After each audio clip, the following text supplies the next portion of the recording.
Morning world, it's the 24th of October 2017, sun's in Scorpio, moon's in Sagittarius all day. There's a void moon tonight from 6:44 UK time onwards until about 1 a.m. tomorrow morning. The Harvey Weinstein thing. I've deliberately held my peace on this because I've been seeing if we can find out a birth time for him, but it's proving very difficult to find.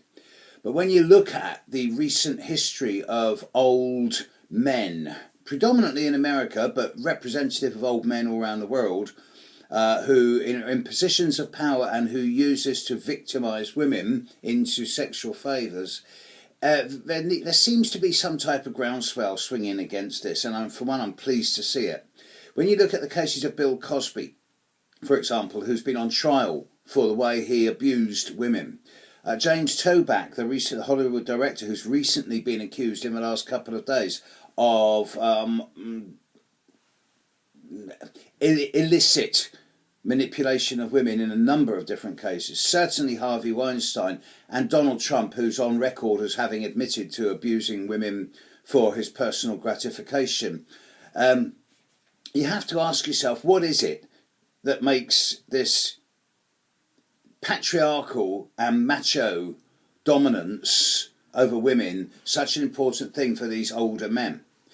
Also, why is it, question please, why is it that so few male actors in Hollywood, with the exception of George Clooney and Tom Hanks, and this morning I believe Matt Damon, why is it that no other men in Hollywood are speaking out against this? What have they got to hide?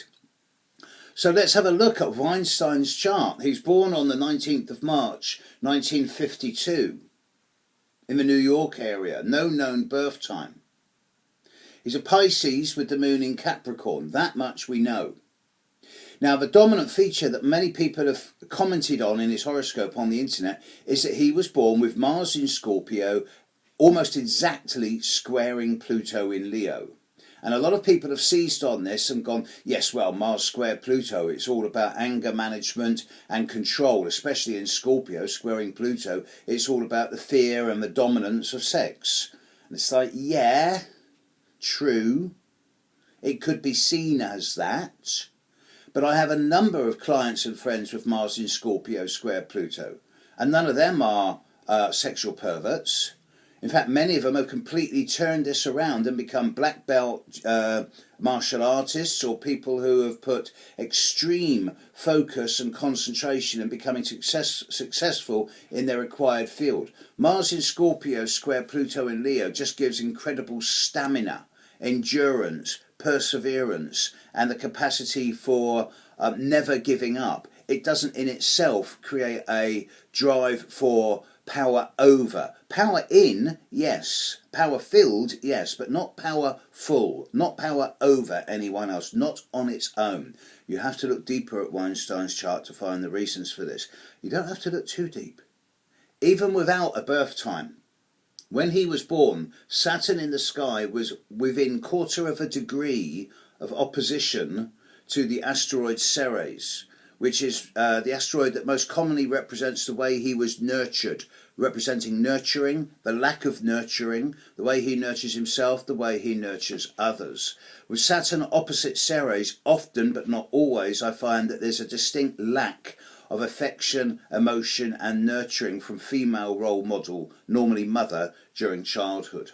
The fact that this Saturn-Ceres opposition is also in a grand cross to the opposition of Uranus and Chiron at the time of his birth suggests that he's someone who was never really fostered and cared for as a child, not at the emotional level. And perhaps this is why he has had such a controlling desire to influence the role of women in his life. As I say, there is no known birth time for him, but I'm speculating that he was born in the afternoon. My reason for this is that if he were born in the afternoon, the moon in his chart in Capricorn would be conjunct Chiron, opposite Uranus, square Saturn and square Ceres. And this would add to what I see as already an element of self-sabotage and shooting himself in the foot in his relationship with women by denying himself true love and affection and instead trying to subjugate and control women. It might also give him Leo rising, Leo on the ascendant, which would fit his attraction towards things and people of beauty. And if he were born with Pluto on the ascendant, then that would certainly add up to his desire to have control. But this is the tip of the iceberg. This is the case that's suddenly opened it up, and the explosion on social media of outrage towards this, and the upsurge of female emancipation as a result of this can only be welcomed.